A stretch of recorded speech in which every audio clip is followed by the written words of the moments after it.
কুরআন cipher নূর কুরআন হৃদয়ের জীবন কুরআন খোদা তাআলার কালাম কুরআন।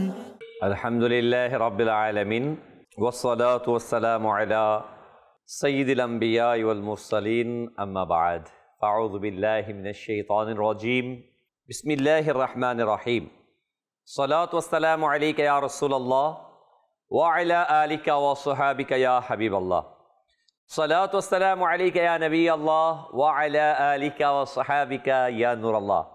মাদানী চ্যানেলের দর্শকবৃন্দ, মাদানী চ্যানেলের ধারাবাহিক অনুষ্ঠান আমার রবের বাণীতে আপনাদের আরেকবার সুস্বাগতম। দরুদে পাকের অগণিত ফজিলত ও বারাকাত রয়েছে। আল্লাহ রাব্বুল আলামিন পবিত্র কুরআনুল কারীমের মাঝে ইরশাদ ফরমান, ইন্নাল্লাহা ওয়া মালাইকাতাহু ইউসাল্লুনা আলান নবী ইয়া আইয়ুহাল্লাযীনা আমানু সাল্লু আলাইহি ওয়া সাল্লিমু তাসলিমা। নিশ্চয়ই আল্লাহ তাআলা এবং তার সকল ফেরেশতাগণ অদৃশ্যের সংবাদদাতা নবীর প্রতি দরুদ পড়েন। হে ঈমানদারগণ, তোমরাও ওই অদৃশ্যের সংবাদদাতা নবীর প্রতি দরুদ ও সালাম পাঠ করো সম্মানের সাথে। আল্লাহ তাআলার এই নির্দেশনা আমাদের প্রত্যেকের উপর অত্যাবশ্যক। উলামায়ে কেরাম কিতাবে লিখেছেন, জীবনে একবার দুরূদ শরীফ পড়া ফরজ রয়েছে, মেহফিলে একবার পড়া যেখানে নবী সাল্লাল্লাহু আলাইহি ওয়াসাল্লামের নাম মুবারক আসে এটা ওয়াজিব রয়েছে, এবং বারবার পড়া মুস্তাহাব উত্তম আমল রয়েছে। আর প্রিয় আকা সাল্লাল্লাহু আলাইহি সাল্লামের উপর দুরুদে পাক পাঠ করার মাদানী চ্যানেলের দর্শকবৃন্দ বেশুমার অগণিত ফজিলত রয়েছে। আল্লাহর প্রিয় হাবিব হুজুর আকরাম সর্বশেষ নবী মুহাম্মদুর রাসূলুল্লাহ সাল্লাল্লাহু তাআলা আলাইহি ওয়া আলিহি ওয়াসাল্লাম ইরশাদ করেন, কিয়ামতের দিন তোমাদের মধ্য থেকে ওই ব্যক্তি আমার নিকটবর্তী হবে যে দুনিয়াতে আমার প্রতি অধিক পরিমাণে দুরূদ শরীফ পাঠ করবে। আল্লাহু আকবার, আল্লাহু আকবার। মাদানী চ্যানেল দর্শকবৃন্দ, এর চেয়ে বড় সৌভাগ্য আর কি হবে? কিয়ামতের ময়দানে আমরা নবীর কাছে যাব, নিকটবর্তী হব। কিয়ামতে নবী সাল্লাল্লাহু আলাইহি ওয়াসাল্লাম ব্যতীত আর কে আমাদেরকে সুপারিশ করবেন না? সর্বপ্রথম এবং সর্বশ্রেষ্ঠ সুপারিশ তো আল্লাহর প্রিয় মাহবুব সাল্লাল্লাহু আলাইহি সাল্লামই করবেন আমাদের, না? আমাদের উচিত যেন আমরা দুরূদ শরীফ পড়ি। পেরেশানগ্রস্ত, ঋণগ্রস্ত, রোজগারহীন, অসুস্থ, ব্যক্তিগত, আত্মিক, শারীরিক, মানসিক, অর্থনৈতিক, পারিবারিক, সামাজিক পেরেশানিতে আছেন, দুরূদ শরীফ পাঠ করুন। অধিক থেকে অধিক পরিমাণ আল্লাহ তাআলা আপনার পেরেশানিকে দূর করে দিবেন ইনশাআল্লাহ। আমাদের যে দর্শকবৃন্দ, আমার রবের বাণী এই অনুষ্ঠানে আমরা মহান রব তাবারক ওয়া তাআলার কালামুল্লাহ শরীফের বিভিন্ন আয়াত কারিমা, আমরা একটি সূরা থেকে কয়েকটি আয়াত তেলাওয়াত শ্রবণ করে থাকি। আর এর মূল উদ্দেশ্য হচ্ছে কোরআনের মেসেজকে আমাদের কাছে পৌঁছে দেয়া, কোরআনের তেলাওয়াতকে অধিক থেকে অধিক পরিমাণে আমাদের মাঝে নিয়ে আসা। আজ আমরা হযরতে সাইয়্যিদুনা মূসা কালিমুল্লাহ আলা নবিয়্যিনা ওয়া আলাইহিস সালাতু ওয়াসসালামের জীবনী শ্রবণ করব, এবং তার সাথে ঘটে যাওয়া জাবারাইন সম্প্রদায় যে ছিল, যা কোরআনে পাকে বর্ণিত এক অহংকারী জাতি, শক্তিশালী জাতি সম্পর্কে আসছে, ওই জাতি সম্পর্কে আমরা শুনব। মাদানী চ্যানেল দর্শকবৃন্দ, হযরতে মূসা আলা নবিয়্যিনা ওয়া আলাইহিস সালাতু ওয়াসসালাম, যিনি আল্লাহ তাবারক ওয়া তাআলার একজন অত্যন্ত সম্মানিত নবী ছিলেন। হযরতে মূসা আলাইহিস সালাম ছিলেন বনি ইসরাইল জাতির নবী। তার জন্ম হয়েছিল মিশরে। যখন বনি ইসরাইল ফেরাউনদের উপর অত্যাচারের পরাকাষ্ঠ করছিলেন, তখনই আল্লাহ তাবারক ওয়া তাআলা তার নবী মূসা আলাইহিস সালাতু ওয়াস সালামকে পাঠালেন। আল্লাহ তাবারক ওয়া তাআলা সূরা আল কাসাসের 5 নম্বর আয়াতে আল্লাহ তাবারক ওয়া তাআলা ইরশাদ ফরমান, কানজুল ঈমান থেকে অনুবাদ, আর আমরা ইচ্ছে করলাম যাদেরকে পৃথিবীতে দুর্বল করা হয়েছে তাদের প্রতি অনুগ্রহ করি এবং তাদেরকে নেতৃস্থানীয় উত্তরাধিকারী করি। ফেরাউন স্বপ্ন দেখলেন বনি ইসরায়েলের বংশের এক ছেলে জন্ম নেবে যে তার রাজত্বকে ধ্বংস করবে। তাই সে আদেশ দিলেন ছেলে শিশু জন্মানোর সাথে সাথে তাকে হত্যা করা হোক। মুসা আলাইহিস সালাম জন্ম নেয়ার পর আল্লাহ তাবারক ওয়া তাআলা তার মাকে নির্দেশ দিলেন, তুমি তাকে দুধ পান করাও, কিন্তু যদি তার জন্য আশঙ্কা করো তবে তাকে নদীতে ফেলে দাও এবং ভয় করো না, দুঃখ করো না। হযরত মুসা আলাইহিস সালাম জন্মের পর তার আম্মা জান, তার হৃদয়ের ধন মুসা আলাইহিস সালামকে একটি ঝুড়ির মধ্যে রাখলেন, তারপর নাইল নদীতে ভাসিয়ে দিলেন, যা ফেরাউনের প্রাসাদে পৌঁছে যায়। আল্লাহু আকবার! আল্লাহ তাআলার কুদরত, আল্লাহ তাআলার নিদর্শন যে ফেরাউন স্বপ্নে দেখার পর জ্যোতিষীদের কাছে, স্বপ্নের ব্যাখ্যাকারীদের কাছে ওই স্বপ্নের ব্যাখ্যা জানতে চেয়েছিলেন। তারা বলেছিল বনি ইসরায়েলে একজন সন্তান জন্ম নেবে যে আপনার মসনদকে, ক্ষমতাকে ধ্বংস করে ফেলবে। তখন ফেরাউন কি করলেন? বনি ইসরায়েলের কোনো ছেলে সন্তান জন্ম নিলে তাকে হত্যা করতেন। আল্লাহ তাআলার হিকমত, আল্লাহু আকবার!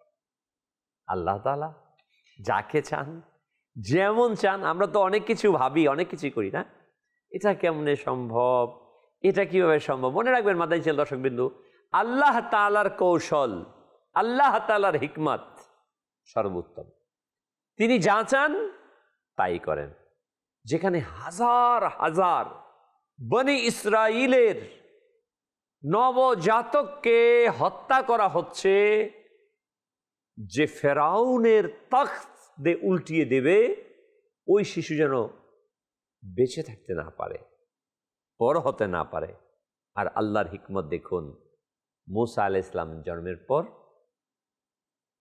তাকে নির্দেশ দিলেন তার মাকে নদীতে ভাসিয়ে দেওয়ার জন্য। তার মা ঝুড়িতে ভরে যখন নাইল নদীতে ভাসিয়ে দেয়, ওই নদীটা ছিল মুসা আলাইহিস সালামের যে বাসভবন, যেখানে ওই বাসভবন থেকে নেমে নদীতে গোসল করতেন, নদীর পাড়ে বিশাল ভবন, ওই নদীতে। ওখানে ফেরাউনের স্ত্রী আসিয়া রাদিয়াল্লাহু তাআলা আনহা, তিনি তখন সেই পুকুরে ছিলেন।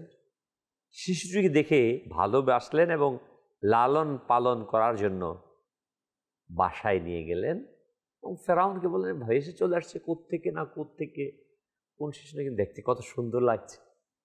আর নবুয়াত, যারা নবী হিসেবে জন্মগ্রহণ করেছেন, আল্লাহু আকবার, তাদের চেহারা, নুরানিয়াত, আকর্ষণ, ব্যক্তিত্ব সব আকৃষ্ট করে না? মুসা আলাইহিস সালাম এই কিশিস দেখে ফেরাউনও অনুমতি দিয়ে দিল।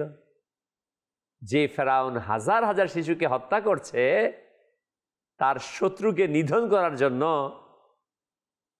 অথচ সেই নবী মুসা আলাইহিস সালাম তার ঘরে, আল্লাহু আকবার, লালিত পালিত হচ্ছে। এদিকে কত হাজার হাজার শিশু সে হত্যা করছে তার মোকাবেলার জন্য। প্রিয় ইসলামী ভাইরা ও মাদানী চ্যানেল দর্শকবৃন্দ, অতঃপর মুসা আলাইহিস সালাম যৌবনে ন্যায়পরায়ণ ছিলেন। ভুলক্রমে একদিন এক মিশরীয়কে ঘুষি মেরে আঘাত করেন, এতে মিশরীয় ত্যাগ করে মাদায়েন দেশে চলে যান। সেখানে শুআয়ব আলাইহিস সালামের তখন মারা যান এবং হজরতে মুসা আলাইহিস সালাম সেখান থেকে মাদায়েনে চলে যান এবং শুআয়ব আলাইহিস সালামের কন্যাকে বিবাহ করেন। বহু বছর পর আল্লাহ তাআলার নির্দেশে তিনি পুনরায় ফেরত আসেন মিশরে। আল্লাহ তাবারক ওয়া তাআলার সাথে কথাবার্তা বলেন, নবুয়ত প্রাপ্ত হন। মুসা আলাইহিস সালাম তার সম্প্রদায়কে, বনি ইসরাইলকে নেকির দাওয়াত দেন। অতঃপর ফেরাউন, বিস্তারিত ঘটনা সর্বশেষ হচ্ছে, ফেরাউন যখন মুসা আলাইহিস সালাম এবং তার অনুসারীদেরকে ধরার জন্য, মাজাল্লাহ হত্যা করার জন্য পিছু লেগে যান তার বাহিনী, হযরতে মুসা আলাইহিস সালাতু ওয়াস সালাম তিনি যেতে যেতে নদীর সামনে যান। স্রোতধারা নদী, পিছন দিয়ে ফেরাউন বাহিনী আসছে, সামনে নদী। মুসা আলাইহিস সালাম বিশাল নদীর সামনে আল্লাহ তাআলার কাছে আওয়াজ করেন, ইয়া আল্লাহ, আমি কী করবো? হযরত মুসা আলাইহিস সালামের হাতে যে লাঠি ছিল, আল্লাহ তাআলা বললেন, আপনি লাঠি দ্বারা আঘাত করুন। আঘাত করার সাথে সাথে রাস্তা হয়ে গেল। মুসা আলাইহিস সালাম তার সম্প্রদায়কে, তার কওমকে, বনি ইসরাঈলীদেরকে নিয়ে বের হলেন ওই রাস্তা দিয়ে, পার হয়ে গেলেন। ফেরাউনও সেখান দিয়ে তার সৈন্য লস্কর নিয়ে রওয়ানা হলো। অর্ধেক পথে যাওয়ার পর পানি মিশে গেল, আর সেখানেই তাদের সলিল সমাধি। মৃত্যুর মুখে ফেরাউন এবং তার সম্প্রদায়, তার সৈন্যবাহিনী সবাই নদীতে মারা গেল। আল্লাহ তাবারক ওয়া তাআলা হযরতে মুসা কালিমুল্লাহ আলাইহিস সালাতু ওয়াস সালামকে অসংখ্য কারামত দিয়েছিলেন। তার হাতের লাঠি দ্বারা পাথরের মধ্যে আঘাত করলে সে পাথর থেকে পানি বের হয়ে আসত। মুসা আলাইহিস সালাম এর পূর্বের আরও অনেকগুলো ঘটনা ছিল, যে জাদু সম্প্রদায় যারা ছিল মুসা আলাইহিস সালাতু ওয়াস সালামের কাছে আসছিলেন ওই লাঠি, সাপ নিয়ে মুসা আলাইহিস সালাম যখন লাঠিকে ছেড়ে দিলেন, বিশাল বড় অজগর হয়ে তাদের সাপগুলোকে খেয়ে বিভিন্ন মুআজিজা হযরতে মুসা আলাইহিস সালাতু ওয়াস সালাম দেখিয়েছেন।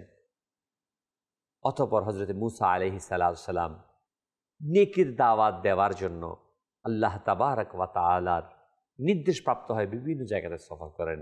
এমনই হযরতে মুসা আলাইহিস সালাতু ওয়াস সালাম এর সময় একটি সম্প্রদায় ছিল, যারা ছিল জাবারাইন সম্প্রদায়, তাদেরকে নেকির দাওয়াত দেওয়ার জন্য, ওই অত্যাচারী জাতিকে সঠিক পথে আনার জন্য চেষ্টা করলেন, কিন্তু ব্যর্থ হলেন। তারা আসলো না। তখন মুসা আলাইহিস সালাম তাদের সাথে অত্যন্ত শক্তিশালী সম্প্রদায় ছিল। আমরা শুনব সে সম্পর্কে। কোরআনে পাকে আল্লাহ সুবহানাহু ওয়া তাআলা এই সম্পর্কে সূরা আরাফের 175 থেকে 76 নম্বর আয়াতে অত্যন্ত সুন্দরভাবে উপস্থাপন করেছেন। মাদানী দর্শকবৃন্দু, আমরা শুনব সেই আয়াতে কারিমার তেলাওয়াত। আল্লাহ তাবারক ওয়া তাআলা আমাদের সবাইকে অধিক থেকে অধিক পরিমাণে কোরআনে পাকের তেলাওয়াত শ্রবণ করার তৌফিক দেখ। আমাদের পরবর্তী সেগমেন্ট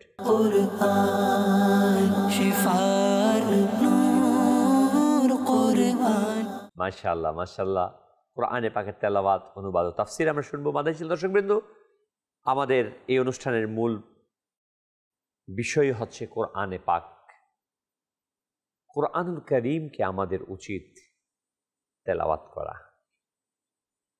কোরআনের মাঝে পৃথিবীর শত শত সম্প্রদায়ের ইতিহাস, মানব সৃষ্টির সূচনা থেকে অন্ত পর্যন্ত সকল ইতিহাস। সাহাবায়ে কেরামের মাঝে এমনও অনেকেই ছিলেন। এক সাহাবী রাদিয়াল্লাহু আনহু বললেন, আমাকে যদি তুমি বলো যে উটের রশিটা হারিয়ে গিয়েছে, আমি কোরআন থেকে তা খুঁজে বের করে দিতে পারবো। তাদের জিহান ছিল, ফাহাম ছিল, তারা কোরআনকে বুঝেছিলেন।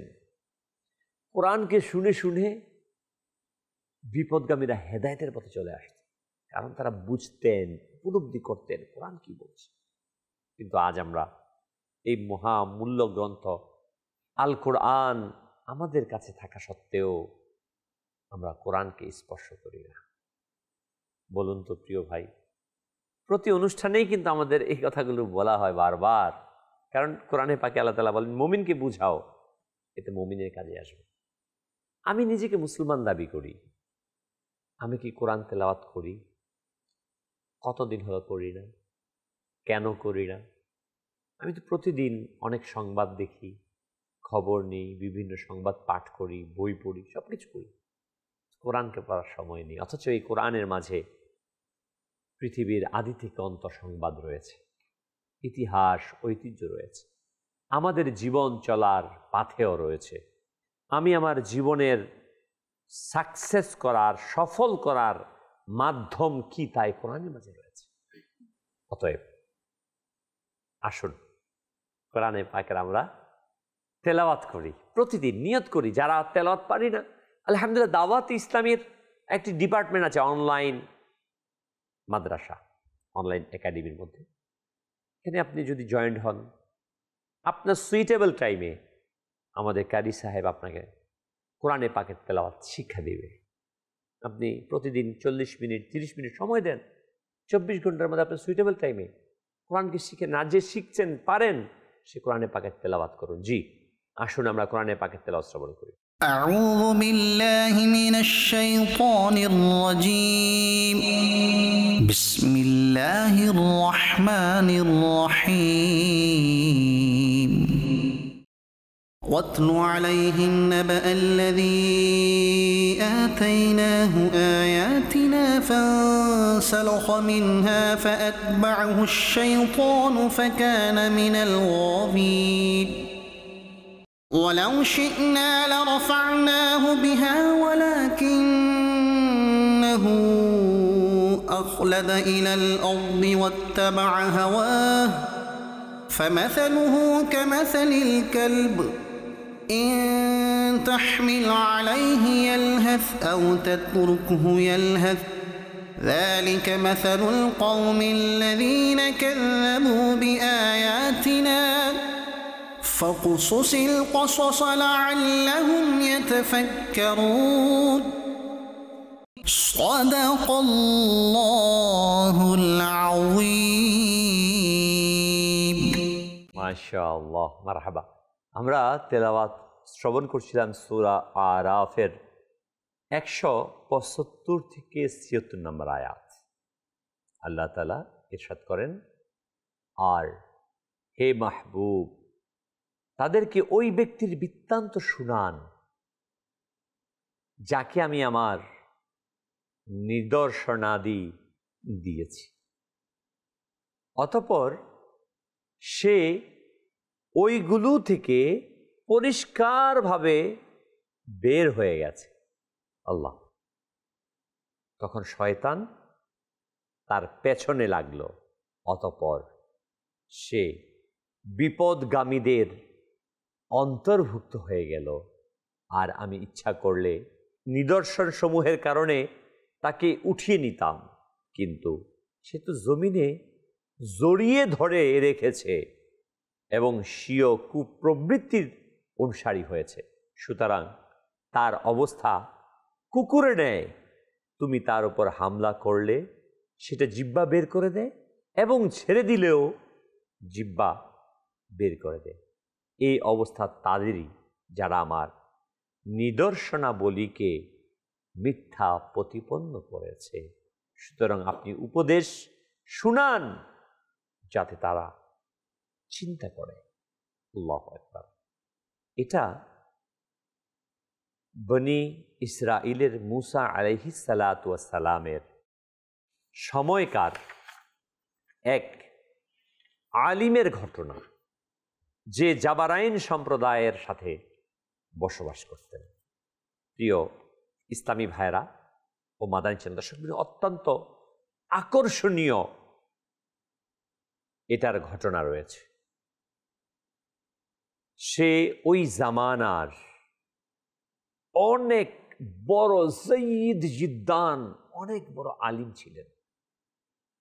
শুধু কিতাবের এলম যে ছিল তা না, বরং তার ইসমে আজমের জ্ঞান ছিল। আল্লাহু আকবার। সে নিজের জায়গাতে বসে রুহানি শক্তি দ্বারা আরশে আজিম তিনি দেখে নিতেন। এমন মুস্তাজাবুদ দাওয়া তিনি ছিলেন। এই বালআম বিন বাউরা তার দোয়া কবুল হতো এবং তার সার্গেতের সংখ্যাও ছিল অনেক। যেমন প্রসিদ্ধ আছে যে তার পাঠদান কেন্দ্রের শিক্ষার্থীদের দোয়াত ছিল 12,000। বর্তমান তো কলম, একটা সময় দোয়াত নিয়ে এবং গাছে কঞ্চি কেটে গাছের ছালে, চামড়ায়, পাথরে ইত্যাদিতে লেখা হতো। এরকম দোয়াতের সংখ্যা ছিল যেখান থেকে কালি সংগ্রহ করা হতো, পাত্র দোয়াত। এক একটা দোয়াত থেকে কয়েকজনে কালি সংগ্রহ করতে পারত। ওই মজলিসের মধ্যে দোয়াতের সংখ্যা ছিল 12,000।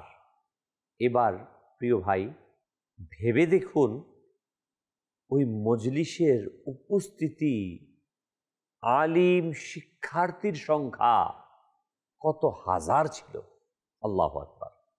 যখন মুসা আলা নবিয়িনা আলাইহিস সালাতু সালাম, আমরা মুসা আলাইহিস সালামের জীবনীর কিছু অংশ শুনছিলাম, জাবারাইন সম্প্রদায়ের সাথে যুদ্ধ করার জন্য বনি ইসরাইলীদেরকে নিয়ে বাহিনী নিয়ে যাত্রা করলেন, তখন বালআম বিন বাউরা এর জাতি সম্প্রদায় তার নিকট ভয়ে প্রকম্পমান হয়ে এলো এবং বলতে লাগলো, হে বালআম বিন বাউরা, হযরত মূসা আলাইহিস সালাম অনেক বড় অত্যন্ত শক্তিশালী বাহিনী নিয়ে হামলা করার জন্য আসছে। তারা চায় যে আমরা তাদের ভূমি ছেড়ে দিয়ে এই ভূমি বনি ইসরাঈলীদেরকে দিয়ে দিই। তাই আপনি মূসা আলাইহিস সালাতু ওয়াসসালামের জন্য এমন বদদুয়া করুন যে তিনি যেন পরাজিত হয়ে ফিরে যায়। আপনি যেহেতু মুস্তাজাবুদ দাওয়া, আপনার দোয়া যেহেতু কবুল হয়, আপনি দোয়া করুন। এই কথা শুনে বালআম বিন বাউরা চেপে উঠল, বলতে লাগলো, তোমাদের অমঙ্গল হোক, আল্লাহর পানা। মূসা আলাইহিস সালাম আল্লাহ পাকের রসূল, তার বাহিনীতে মুমিন ফেরেশতার দল রয়েছে, তাদের উপর কিভাবে আমি বদদুয়া করতে পারি? কিন্তু তার জাতি কেঁদে কেঁদে এমনভাবে জোর করলো যে সে বলে দিল, আমি ইস্তেখারা করার পর যদি অনুমতি পাই তবে বদদুয়া করব। আমাদের সমাজেও কিন্তু ঘটে, ভালো ব্যক্তির বিরুদ্ধে দোয়া করার জন্য কারো কাছে যায়। দুনিয়াদার যারা আছে মাল গ্রহণ করে, টিএডিএ গ্রহণ করে দিই দোয়া, আছে না এরকম? বিভিন্ন সময় ছিল এরকম উলামায়ে সু, চাটুকার, দুনিয়াদার আলিম। কিন্তু বালআম বিন বাউরা তার জীবনের প্রথমেই অংশে তিনি অত্যন্ত মকবুল আলিম ছিলেন। তিনি বলেন, আমি ইস্তেখারা করি। ইস্তেখারা করার পর তিনি বললেন যে বদদুয়া করার অনুমতি পাইনি। স্পষ্টভাবে জানিয়ে দিলেন যে আমি বদদুয়া যদি করি তবে আমরা দুনিয়া আখিরাতে ধ্বংস হয়ে যাব, কারণ নেক বান্দাদের বিরুদ্ধে, নবীর বিরুদ্ধে বদদুয়া এটা আমাদের দিকেই ফিরে আসবে। এরপর এই জাতি অত্যন্ত নিকৃষ্ট কিছু পদক্ষেপ গ্রহণ করলেন। এই জাবারাইন সম্প্রদায়ের লোকেরা বিভিন্ন উপহার সামগ্রী, উপঢৌকন তার সামনে পেশ করল এবং খুবই জোর করল। এমনকি বালআম বিন বাউরার উপর লোভ লালসার ভূত তার ঘাড়ের উপর চেপে বসল। সম্পদের ভালোবাসায় এই জগৎ বিখ্যাত আলিম ফেসে গেল। সম্পদের লোভ আমরাও বিভিন্ন সময় দেখি। আমরা বাদশাহ আকবরের সময় শুনেছি দরবারি মাওলানা, মালের বিনিময়ে তারা শরিয়তকে এদিক থেকে সেদিক করে দিত। বর্তমানে আমরা বিভিন্ন সময় দেখে থাকি যারা দুনিয়ার পদ, লোভ, সম্পদ, ইজ্জত পাওয়ার জন্য ইসলামী আইনকে, ইসলামী কানুনকে পরিবর্তন করে দেয়, চেষ্টা করে, পরিবর্তন করতে পারে না, তাদের দ্বারা সম্ভব না। কারণ ইসলাম হচ্ছে ওই ধর্ম যাকে আল্লাহ তাআলা মনোনীত করেছেন এবং এই ধর্মের যে পথ প্রদর্শক নবী মুহাম্মদ রাসূলুল্লাহ সাল্লাল্লাহু আলাইহি ওয়াসাল্লাম যে কিতাব নিয়ে আসছেন, এই কোরআনের হেফাজতকারী আল্লাহ তাবারক ওয়া তাআলা। অতএব একে পরিবর্তন করা সম্ভবপর হবে না। চেষ্টা করবে, চেষ্টা করছে, কিন্তু আলহামদুলিল্লাহ এর অতন্ত্র প্রহরীরা মুমিন মুত্তাকিরা তা মোকাবেলা করেই যাচ্ছে। বালআম বিন বাউরা তাকে যখন এই সম্পদ দিয়ে তাদের আটকিয়ে ফেলল, লোভে পড়ে গেল, তখন বালআম বিন বাউরা তার গাধার উপর আরোহণ করে বদদোয়া করার জন্য যাত্রা করল। আল্লাহু আকবার। পথে বারবার তার গাধা থেমে যেত, মুখ ঘুরিয়ে পালিয়ে যেত, কিন্তু সে ওই গাধাকে মেরে মেরে সামনে অগ্রসর করতে লাগে। এমনকি গাধাকে আল্লাহ রাব্বুল আলামিন বলার শক্তি প্রদান করলেন। সে বলতে লাগলো, অর্থাৎ গাধা বলতে লাগলো, আফসোস হে বালআম বাউরা, তুমি কোথায় যাচ্ছ?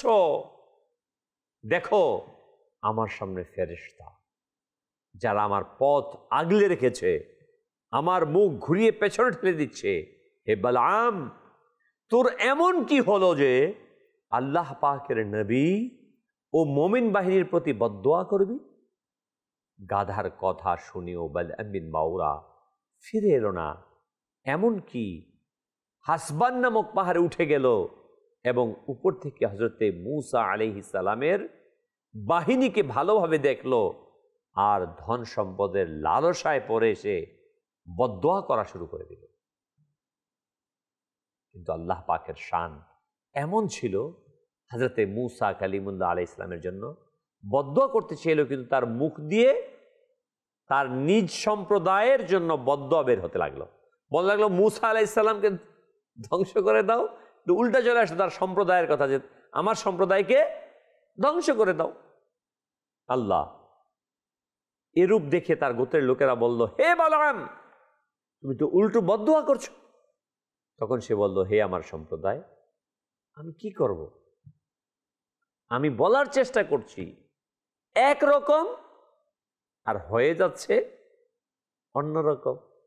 অতঃপর হঠাৎ করে তার উপর আল্লাহ পাকের আযাব অবতীর্ণ হল। আকস্মিক তার জিহ্বা ঝুলে গেল, বুকের উপর চলে আসলো ঝুলে।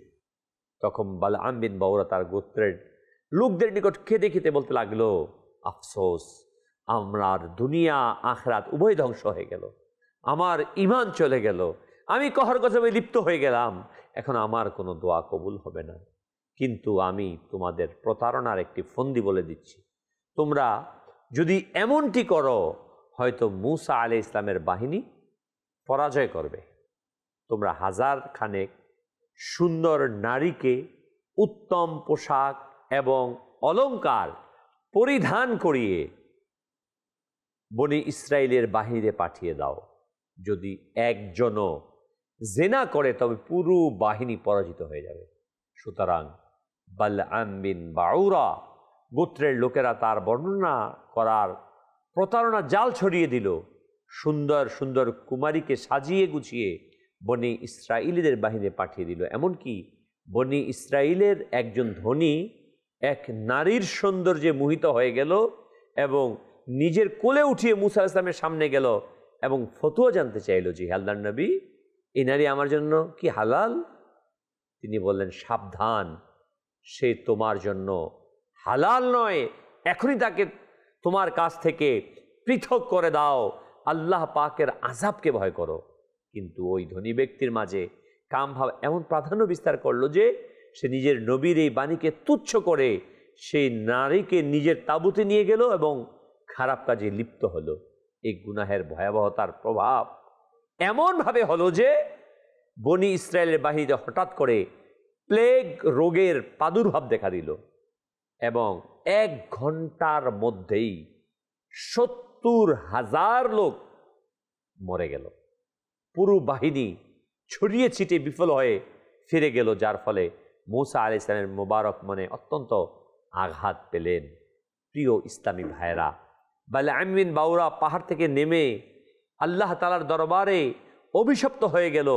শেষ নিঃশ্বাস ত্যাগ করা পর্যন্ত জিহ্বা তার বুকের উপর ঝুলেছিল এবং সে বেঈমান হয়ে মারা গেল।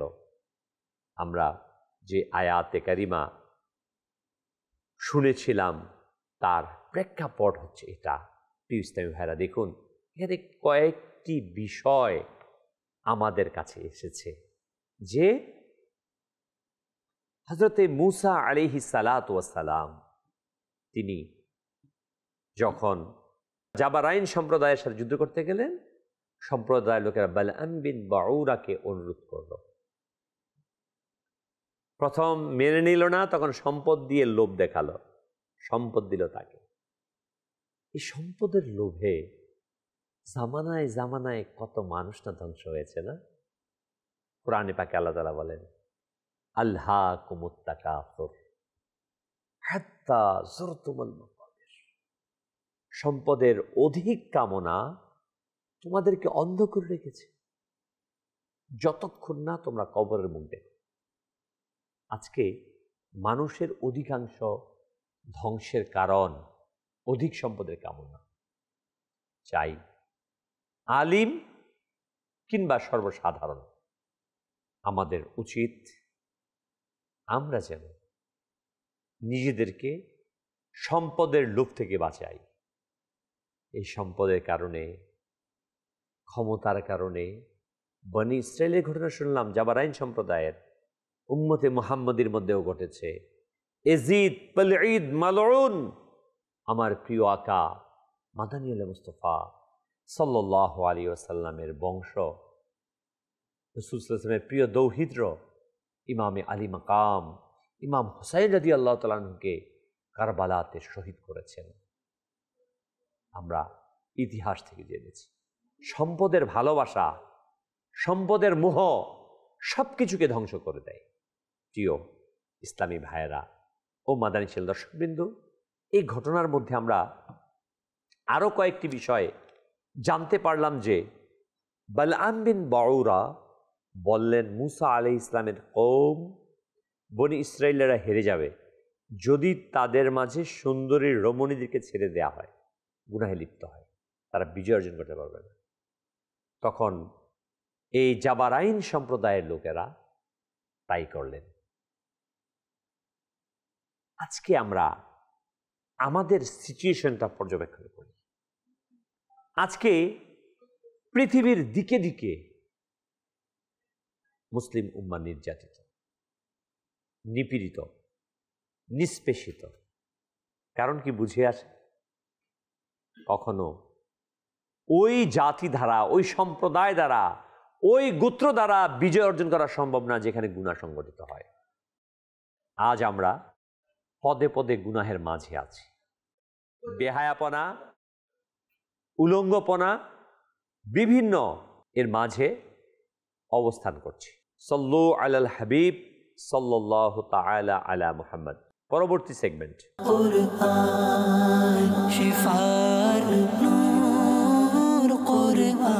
প্রিয় ইসলামী ভাইয়েরা, মাদানী চ্যানেল দর্শকবৃন্দ, আমরা এই পর্যায়ে আপনাদের কল এবং মেসেজ নেব ইনশাআল্লাহুল করিম। জি, কল চালিয়ে দিন। আসসালামু আলাইকুম ওয়া রাহমাতুল্লাহি ওয়া বারাকাতুহু। আমার নাম নুরুল আফসার। মাদানী চ্যানেলের অনুষ্ঠান আমার রবের বাণী একটি খুব সুন্দর অনুষ্ঠান। এর মাধ্যমে অনেক ইলমে দ্বীন হাসিল করা যায়। আমার জন্য আবার আমার পরিবারের জন্য দোয়া করবেন। মাশাআল্লাহ, মাশাআল্লাহ। আল্লাহ তাআলা বরকত দান করুক, আসানি দান করুক ইনশাআল্লাহ। পরবর্তী কল। আসসালামু আলাইকুম ওয়া রাহমাতুল্লাহি ওয়া বারাকাতুহু। আমার নাম মোহাম্মদ রবিউল আত্তারি। আমি আনোয়ারা থেকে বলতেছি। আমার রবের বাণী অনুষ্ঠান একটি সুন্দর অনুষ্ঠান। আশা করি মাদানী চ্যানেল বাংলায় এরকম অনুষ্ঠান আরো দেখাবে। মাশাআল্লাহ, মাশাআল্লাহ। চট্টগ্রামের বন্ধু আমাদের মতামত দিয়েছেন, আপনাকে আন্তরিক মুবারকবাদ। মাদানী চ্যানেল দর্শকবৃন্দ, আমরা শুনছিলাম হযরতে মূসা কালিমুল্লাহ আলাইহিস সালাতু ওয়াস সালামের সাথে ঘটে যাওয়ার সেই ঘটনা, যে হযরতে মূসা আলাইহিস সালাতু ওয়াস সালাম এর সাথে যারা গিয়েছিলেন বনি ইসরাইল, তাদের ধর্নাঢ্য ব্যক্তি গুনাহের কাজে লিপ্ত হয়েছে। এজন্য ওই নেক বান্দাদের ওই সম্প্রদায়টাও পরাজিত হয়েছে। তার মানে কি বোঝা গেল? যে গুনাহের কাজ সংগঠিত হওয়ার ফলে ওই জায়গা থেকে রহমতের ফেরেশতা চলে যায়। আজকে আমাদের যে ঘটনা ঘটছে মুসলিম উম্মার, পৃথিবীর বিভিন্ন প্রান্তে আজ আমরা নির্যাতিত, নিপীড়িত, নিষ্পেষিত, ভুলণ্ঠিত। কোন শব্দ দিয়ে আমি বলবো মুসলমান আজকের করুণ অবস্থা? মনে রাখবেন, মুসলমান ইমানদার কখনো শারীরিক শক্তির বলে সফলতা আনতে পারেনি, বরং মুসলমানের বিজয়ের পিছনে মূল চালিকা শক্তি হচ্ছে ঈমানি শক্তি, আল্লাহ প্রদত্ত দয়া। আমরা কোরআনের এই ঘটনা থেকে জানলাম, মুসা আলাইহিস সালামের সম্প্রদায় ওই জাবারাইন সম্প্রদায়ের সাথে সেখানে গিয়ে ফেরত এসেছে একটি লোকের গুনাহের কারণে। আজ আমি যদি আমার মুসলিম উম্মার দিকে তাকাই, দেখুন আজকে আমাদের কি করুণ অবস্থা, গুনাহ আর গুনাহ, গুনাহ আর গুনাহ। একটি অন্যতম গুনার কথা বলা হয়েছে, নারীদেরকে সাজিয়ে ছেড়ে দেওয়া। এটা কার কৌশল ছিল? অমুসলিমদের। কেন ছিল? মুমিনের সম্প্রদায়কে, দলকে পরাজিত করার অপকৌশল। আজকে আমরা নিজেরাই সে অপকৌশলে আবদ্ধ হয়ে গেছি। আমরা নিজেরাই নিজেদের মেয়েদেরকে আমাদের আয়ত্তাধীন, আমাদের অধীনস্থ বোনকে, মেয়েকে, স্ত্রীকে বেহায়ার মতো সাজিয়ে তাদেরকে ছেড়ে দিচ্ছি। আমি আপনাদেরকে এই বালাম বিন বাউরার এই ঘটনা থেকে শিক্ষা গ্রহণের অনুরোধ জানাবো। প্রিয় ভাই, মনে রাখবেন, একটি বাগান সাজাতে অনেক সময় লাগে, কিন্তু তাকে জ্বালিয়ে দিতে খুব সামান্য সময়ের প্রয়োজন, ঠিক না? আমাদের আমলগুলো অর্জন করতে অনেক কষ্ট হয়, সেটাকে ধ্বংস করতে বেশি সময়ের প্রয়োজন নেই। অতএব আসুন আমরা আমাদেরকে হেফাজত করি, আমার সম্প্রদায়কে মুক্তি দেই। মুসলিম উম্মার সফলতার জন্য নিজে গুনাহ থেকে বাঁচি, আমি আমার পরিবারকে, অধীনস্থকে গুনাহ থেকে বাঁচাই। পরবর্তী সেগমেন্ট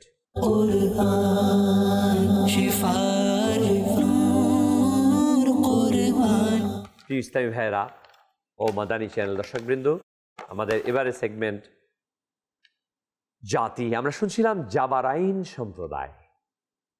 আমরা এই সম্পর্কে তাদের বিষয় নিয়ে আমরা শুনবো। কোরআনে বর্ণিত একটি শক্তিশালী অহংকারী জাতি ছিল, যাদের সঙ্গে মুসা আলাইহিস সালামের কওম বনি ইসরায়েলের সংঘাতের কারণ ছিল আল্লাহর নির্দেশে পবিত্র ভূমি বাইতুল মুকাদ্দাস ও ফিলিস্তিন দখল করার আদেশ।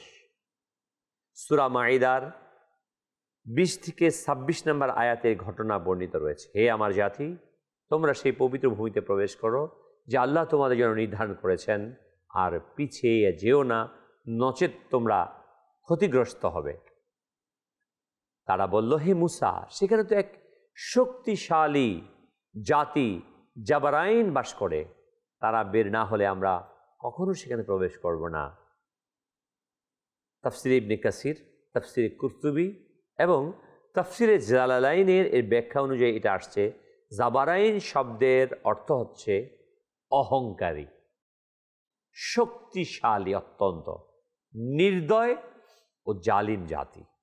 তারা ছিল কানাআন অঞ্চলের অধিবাসী, অর্থাৎ বর্তমানের আজকের ফিলিস্তিন ও জর্ডান অঞ্চলের বাসিন্দা।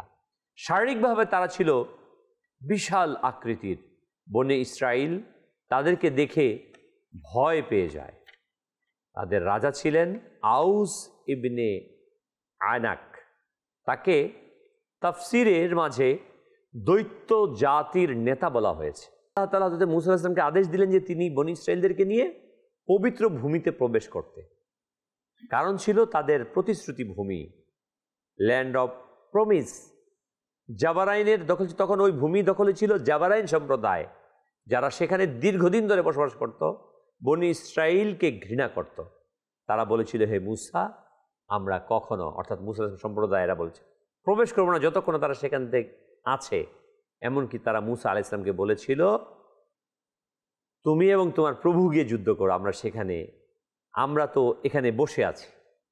প্রিয় ইসলামী ভাইরা, তাদের অবাধ্যতার কারণে আল্লাহ তাআলা ঘোষণা দিলেন ওই মুসা আলাইহিস সালামের কওমকে। পরবর্তীতে একবার মোকাবেলায় গিয়েছিলেন, আরেকবার মোকাবেলায় যান নাই। যখন মোকাবেলায় যান নাই, যারা তাদের ব্যাপারে অভিশাপ আসছে এবং 40 বছর পর্যন্ত এক মরুভূমির মধ্যে তিহ নামক স্থানে পথ হারা হয়ে থাকে। ওই প্রজন্ম ধ্বংস না হওয়া পর্যন্ত তারা পবিত্র ভূমিতে প্রবেশ করতে পারেনি। ঘুরছিল, কিন্তু পথ খুঁজে তারা পায়নি। ইসলামী ভাইরা, আমরা শুনছিলাম জাবারাইন সম্প্রদায়ের কথা।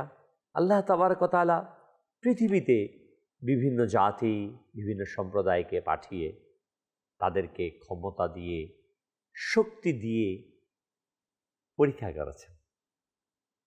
যারা তাকওয়ার সাথে দিনকে অতিবাহিত করেছে, আল্লাহর নেয়ামত পাওয়ার পর শুকরিয়া জ্ঞাপন করেছে, আল্লাহ তাদের ওই নেয়ামতকে আরো বাড়িয়ে দিয়েছেন। আর যারা অহংকারী হয়েছে, তারা ধ্বংসপ্রাপ্ত। পরবর্তী সেগমেন্ট,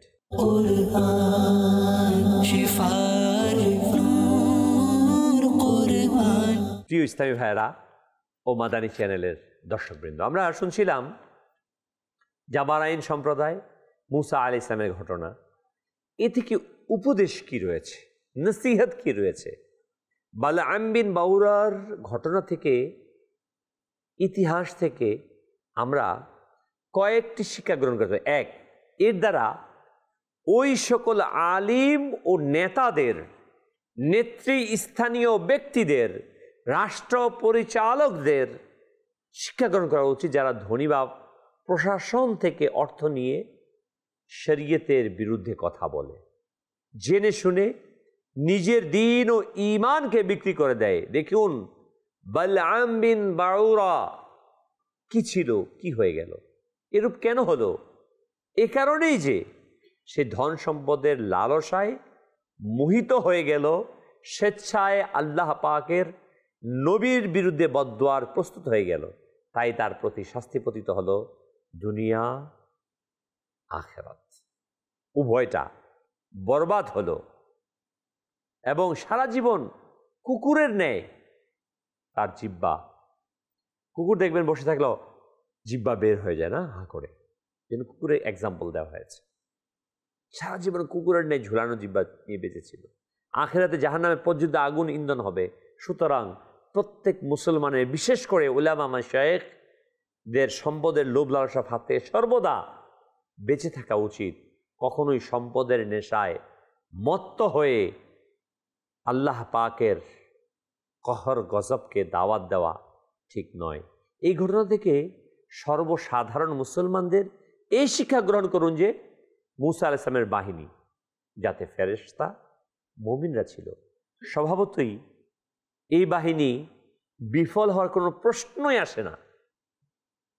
কেননা এমনটি রুহানি স্বর্গীয় বাহিনী ছিল যে তাদের ঘোড়ার খুরের পদধ্বনিতে পাহাড় পর্যন্ত কম্পমান হয়ে যেত। কিন্তু এক দুর্ভাগা এর গুনাহের কারণে এমন বিপদ ছড়িয়ে পড়ল যে ফেরেশতারা বাহিনী থেকে পৃথক হয়ে গেল।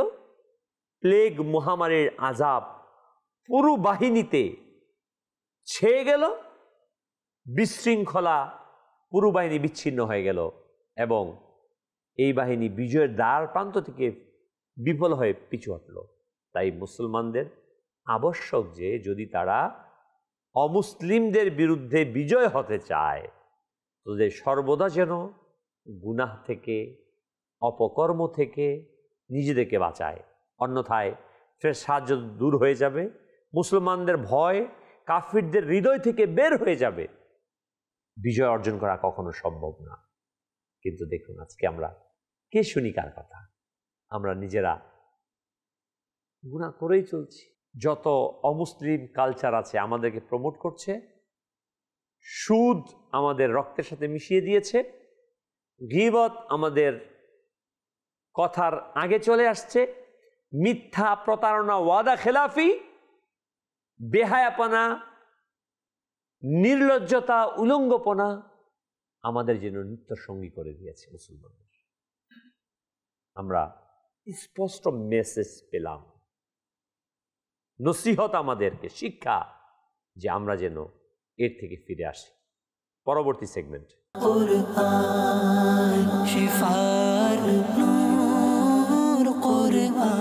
মাদানী চ্যানেলের দর্শকবৃন্দ, আজকের বার্তা তো এটাই যে আমরা একজন নবী মুসা আলাইহিস সালামের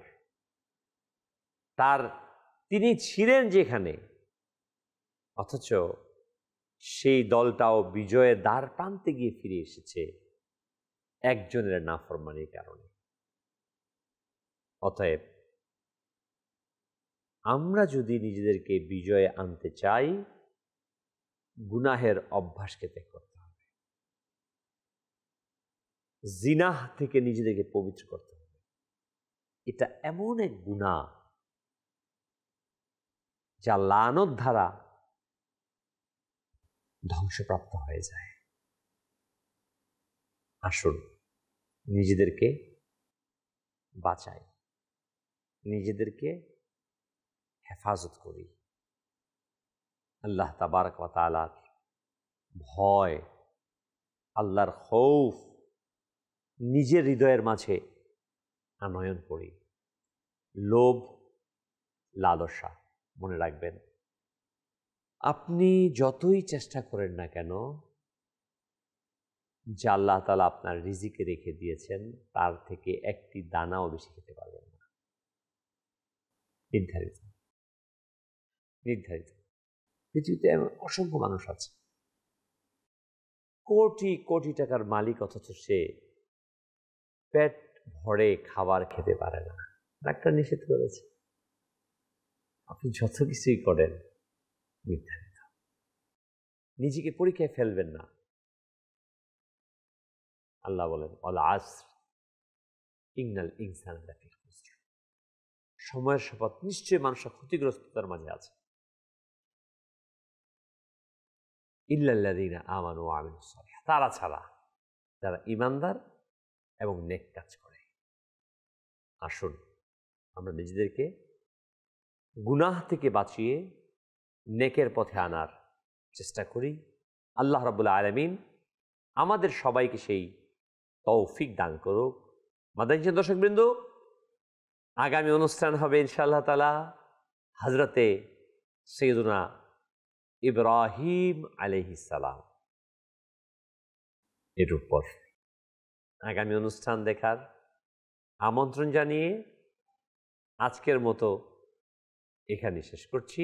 সাল্লু আলাল হাবিব সাল্লাল্লাহু তাআলা আলা মুহাম্মদ সাল্লাল্লাহু আলাইহি ওয়াসাল্লাম। সালাতু ওয়া সালামান আলাইকা ইয়া রাসূলুল্লাহ। কুরআন শিফার নূর কুরআন।